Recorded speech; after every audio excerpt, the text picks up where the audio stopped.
Friends, आज मैं आपके लिए लेकर आया हूं केमिस्ट्री के टॉप मोस्ट क्वेश्चंस, क्योंकि बोर्ड की एग्ज़ाम सीट आ गई है और आप सबको प्रिपेयर्ड हो जाना चाहिए। तो अब तक आपने ज़रूर कुछ ना कुछ पढ़ा रखा होगा, पर आपकी स्टडी में मैजिक ऐड करने के लिए मैं केमिस्ट्री को और भी ईजी रिवाइज करवाता हूं। तो आइए टॉपिक पर। हम लोग केमिस्ट्री में सबसे मोस्ट इंपॉर्टेंट टॉपिक पढ़ने आ रहे हैं, कोऑर्डिनेशन कंपाउंड।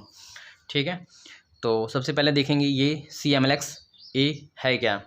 तो C फॉर कैटायन होता है भैया, M फॉर मेटल होता है, L फॉर लीगेंड होता है और X फॉर कोऑर्डिनेशन नंबर होता है और A फॉर एनायन होता है। हम जानते हैं ब्रैकेट के जो जस्ट बाहर होगा उसे हम लोग कैटायन बोलते हैं, यानी हिंदी में धनायन बोलते हैं, और ब्रैकेट के जस्ट अंदर उसे हम लोग मेटल बोलते हैं, हिंदी में धातु बोलते हैं। L for ligand, X for coordination number, जिसे हिंदी में उपसह संयोजन संख्या भी कहते हैं और समन्वय संख्या भी कहते हैं। ब्रैकेट के जस्ट बाहर राइट साइड में एनायन होता है, जिसे हम लोग हिंदी में ऋणायन बोलते हैं। ठीक है, चलिए हम लोग अब कंपैरिजन कराते हैं अगले एग्जाम्पल से। अगला एग्जाम्पल हम लोग लेते हैं K4FeCN का होल 6।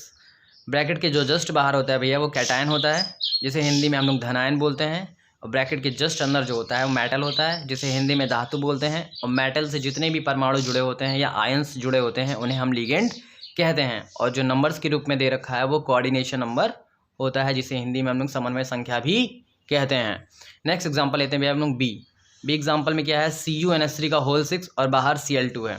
हम जानते हैं कि ब्रैकेट के जो जस्ट बाहर होता है वो कैटायन होता है, हालांकि यहाँ पर कैटायन दे नहीं रखा है तो कोई बात नहीं। हम जानते हैं कि मेटल के जो हमारी होती है वो ब्रैकेट के जस्ट अंदर होती है, और फिर लीगेंड होता है, फिर समन्वय संख्या होती है, और फिर एनायन होता है। सेम नेक्स्ट एग्जांपल लेते हैं सी। हम जानते हैं कि ब्रैकेट के जो जस्ट बाहर होता है वो कैटायन होता है, कैटायन है नहीं, तो ब्रैकेट के जस्ट अंदर क्या होगा, मेटल, जिसे धातु बोलते हैं। फिर मेटल से अंदर जितने भी अणु, परमाणु या आयंस जुड़े होते हैं उन्हें हम क्या कहते हैं, लीगेंड्स कहते हैं। और ये ब्रैकेट के जो जस्ट बाहर होता है उससे हम लोग क्या कहते हैं, एनायन कहते हैं, राइट साइड वाले को। ठीक है, अब आपके दिमाग में चल रहा होगा कि ये लीगेंड होता क्या है। लीगेंड भैया क्या होता है, ध्यान से सुन ले एक बार फिर से। लीगेंड जो होता है वो ये होता है, वह परमाणु, अणु या आयन, वह परमाणु, अणु या आयन जो सीधे केंद्रीय धातु परमाणु से जुड़े होते हैं उन्हें लीगेंड कहते हैं। वह परमाणु, अणु या आयन जो सीधे केंद्रीय धातु परमाणु से जुड़े होते हैं उसे लीगेंड कहते हैं। फिर से देख लें, वह परमाणु, अणु या आयंस, वह परमाणु, अणु या आयंस जो सीधे केंद्रीय धातु परमाणु से जुड़े होते हैं उन्हें लीगेंड्स कहते हैं। लीगेंड दो प्रकार के होते हैं, एक आवेश के आधार पर होता है और एक संयोजकता के आधार पर होता है। यहाँ आवेश के आधार पर 3 प्रकार के लीगेंड होते हैं। पहला ऋणावेशित लीगेंड होता है, दूसरा धनावेशित लीगेंड होता है और तीसरा उदासीन लीगेंड होता है। ऋणावेशित लीगेंड वे लीगेंड होते हैं जिनके पास माइनस चार्ज होता है, और धनावेशित लीगेंड वे लीगेंड होते हैं जिनके ऊपर पॉजिटिव चार्ज होता है, और उदासीन लीगेंड वे लीगेंड होते हैं जिनके पास कम से कम एक लोन पेयर ऑफ इलेक्ट्रॉन उपस्थित होता है, उसे उदासीन लीगेंड कहते हैं। अब हम जानेंगे कि संयोजकता के आधार पर लीगेंड कितने प्रकार के होते हैं। संयोजकता के आधार पर 6 प्रकार के लीगेंड पाए जाते हैं, जैसे मोनोडेंटेट हो गया, बाईडेंटेट हो गया, ट्राइडेंटेट हो गया, टेट्राडेंटेट हो गया, पेंटाडेंटेट और हेक्साडेंटेट। हेक्साडेंटेट को हम लोग शॉर्ट फॉर्म में EDTA बोलते हैं, EDTA, जिसका फुल फॉर्म है एथिलीन डाइअमीन टेट्रा एसीटेट। की बात समझ आ गई भैया। अब ध्यान देंगे कि अब आपके दिमाग में चल रहा होगा कि हम लोग ऋणावेशित लीगेंड को पहचान जाएंगे, धनावेशित लीगेंड को पहचान जाएंगे, पर उदासीन लीगेंड को कैसे पहचानेंगे। तो उदासीन लीगेंड के लिए हमने अभी बताया आपसे कि जिसके पास कम से कम एक लोन पेयर ऑफ इलेक्ट्रॉन उपस्थित होता है उसे हम उदासीन लीगेंड कहते हैं। जस्ट एग्जांपल लेते हैं अमोनिया का, NH3। यह है हमारी अमोनिया। अमोनिया में जिसकी संख्या कम होती है उसको बीच में रखते हैं और बाकी हाइड्रोजन को साइड साइड में रख देंगे। हाइड्रोजन के पास 1 इलेक्ट्रॉन अपने रख लेगा, और नाइट्रोजन की बाहरी कक्षा में 5 इलेक्ट्रॉन है जो कि वो अपने 5 इलेक्ट्रॉन बिछा देगा। तो ये नाइट्रोजन शेयरिंग करके बॉन्ड बना लेगा, सिंगल बॉन्ड, लेकिन इन 2 इलेक्ट्रॉनों ने शेयरिंग नहीं की है। जिन 2 इलेक्ट्रॉनों ने शेयरिंग नहीं की है वही हमारा होता है लोन पेयर ऑफ इलेक्ट्रॉन। और लोन पेयर ऑफ इलेक्ट्रॉन होने के कारण हम उसे उदासीन लिगेंड भी बोलते हैं। जैसे एग्जांपल हो गया हमारा H2O। H2O है तो H2O में भी जिसकी संख्या कम होगी उसको बीच में रख लेंगे और हाइड्रोजन को साइड साइड में रख लेंगे।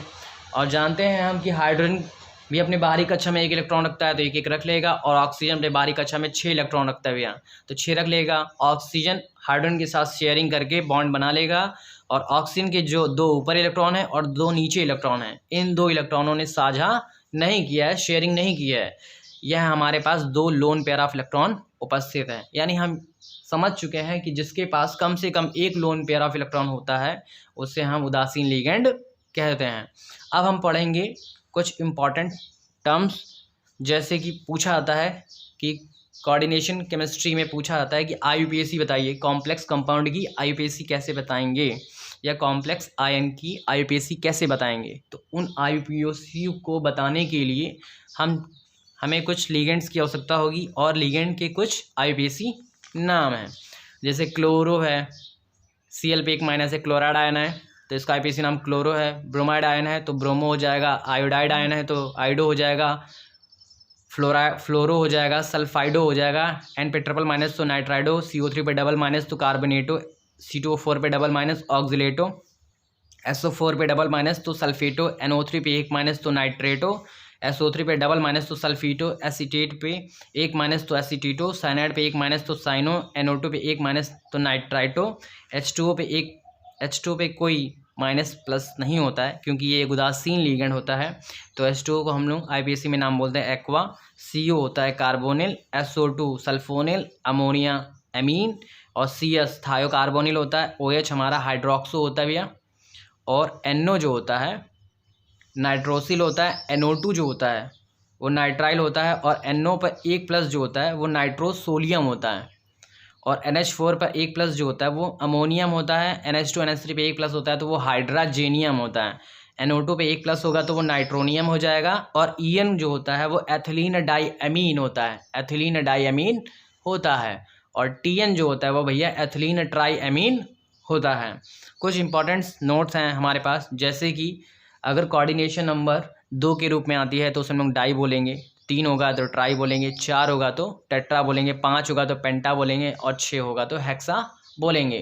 मगर EN और TN के केस में अगर कोऑर्डिनेशन नंबर 2 है तो उसे हम लोग बिस बोलते हैं। अगर कोऑर्डिनेशन नंबर 3 है तो उसे ट्रिस बोलते हैं।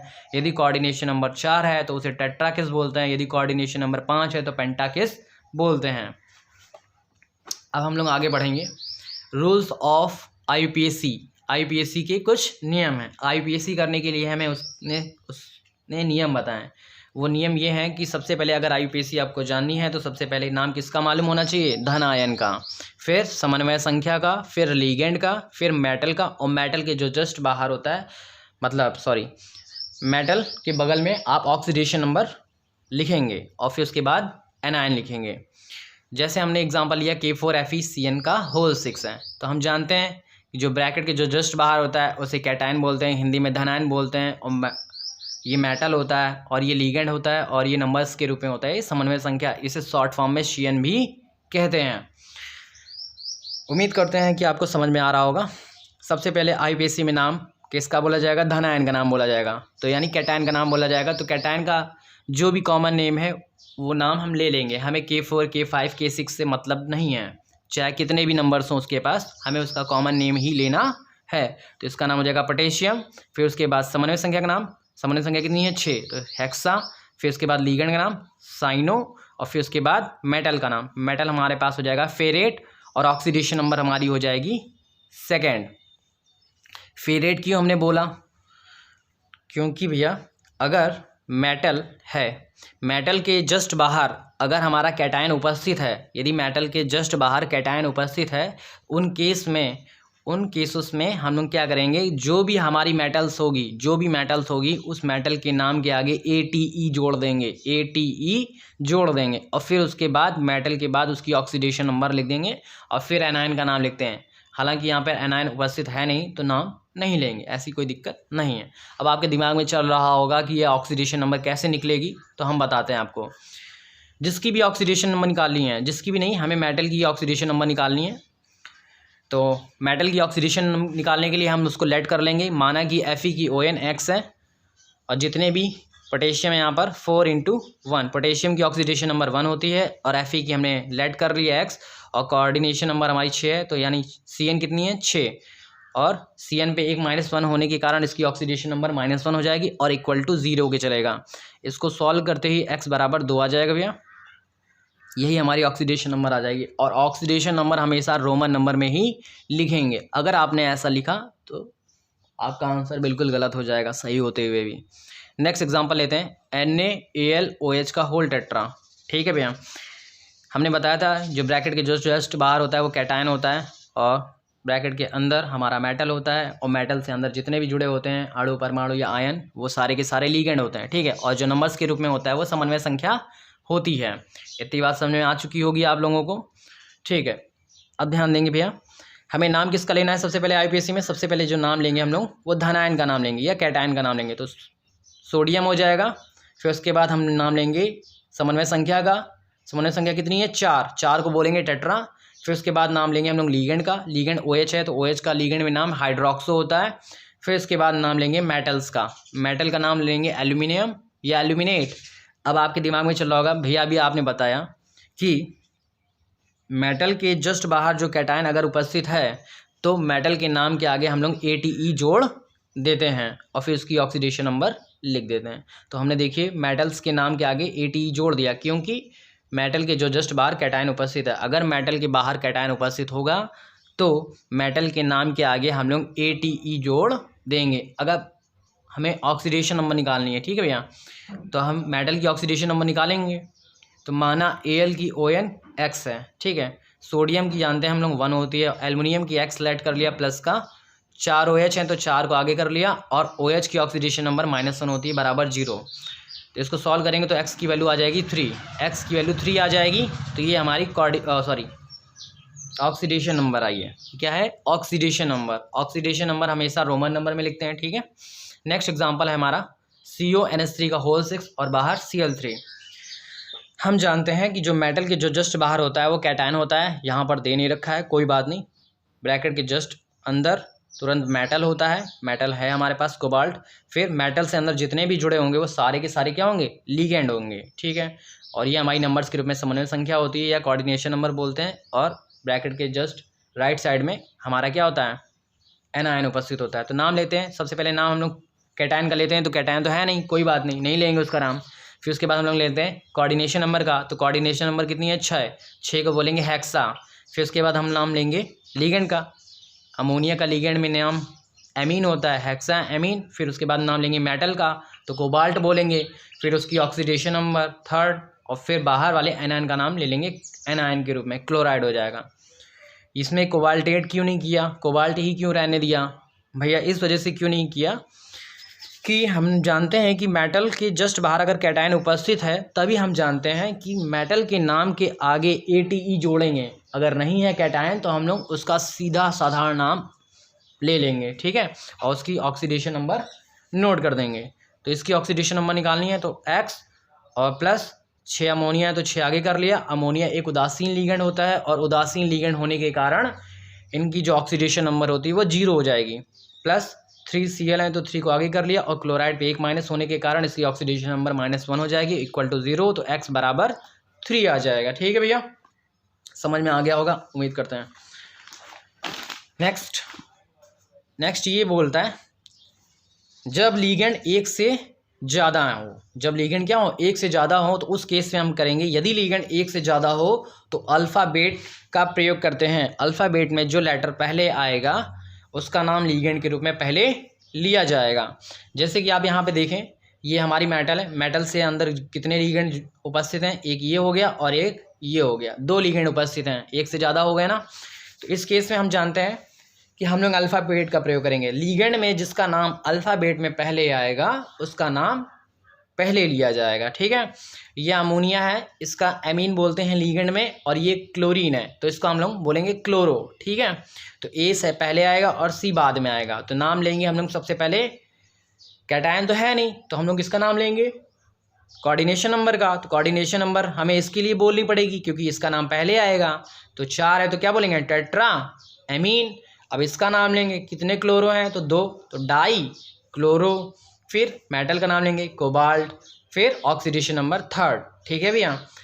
अब आपके दिमाग में चल रहा होगा भैया आपने AT तो जोड़ा नहीं, तो AT इस वजह से नहीं जोड़ा क्योंकि हमने आपको कई बार बताया एक ही बात को कि यदि मेटल है और मेटल के अगर जस्ट बाहर कैटायन उपस्थित होता है तो उसी के केस में हम लोग मेटल के नाम के आगे ATE जोड़ेंगे। अगर कैटायन उपस्थित नहीं है तो हम लोग ATE नहीं जोड़ेंगे।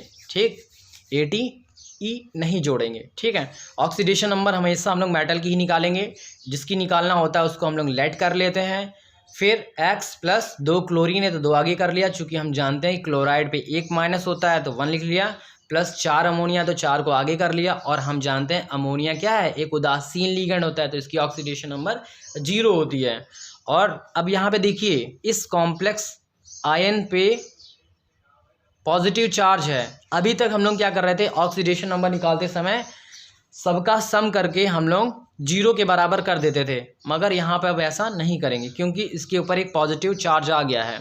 जरूरी नहीं क्या एक ही रहेगा, 2 हो सकता है, 4 हो सकता है, कितने भी रह सकते हैं। तो जो भी सम होगा उसके चार्ज के बराबर कर देंगे या उस आवेश के बराबर कर देंगे। तो यहाँ पे 1 था तो हमने 1 रख दिया, सॉल्व किया भैया, x बराबर 3 आ गया। और जो 3 आएगा वो हमेशा रोमन नंबर में ही लिखेंगे। ठीक है। कुछ लोगों के दिमाग में चल रहा होगा भैया इसकी ऑक्सीडेशन नंबर 0 क्यों हो गई है, तो हमने आपको एक ही बात को कई बार बताया है कि अमोनिया एक उदासीन लिगेंड है। जो उदासीन लिगेंड होते हैं उनकी ऑक्सीडेशन नंबर 0 होती है, चाहे फिर वो H2O हो, चाहे वो CO हो, फिर अदर कुछ भी हो सकता है, चाहे वो अमोनिया हो। जिसके ऊपर भी कम से कम एक लोन पेयर ऑफ इलेक्ट्रॉन होगा, जिसके ऊपर कम से कम एक लोन पेयर ऑफ इलेक्ट्रॉन होगा वह एक उदासीन लिगेंड कहलाएगा। और उदासीन लिगेंड की जो ऑक्सीडेशन नंबर होती है वो भैया 0 होती है। ठीक है। उम्मीद करते हैं ये आपको समझ में आया होगा। जहाँ पे भी आपको जिस टॉपिक में दिक्कत हो, जो अभी हमने पढ़ाया है, उसके लिए आप हमें कमेंट बॉक्स में मैसेज कर देंगे तो मैं आपके आंसर्स का जवाब दे दूँगा, क्वेश्चंस का जवाब दे दूँगा। उम्मीद करते हैं और आपको ये पूरी तरह से समझ में आ गया होगा। आप भी पढ़िए और जिन फ्रेंड्स को या जिन स्टूडेंट्स को ज़रूरत हो आप उन्हें शेयर करें ये वीडियो। धन्यवाद।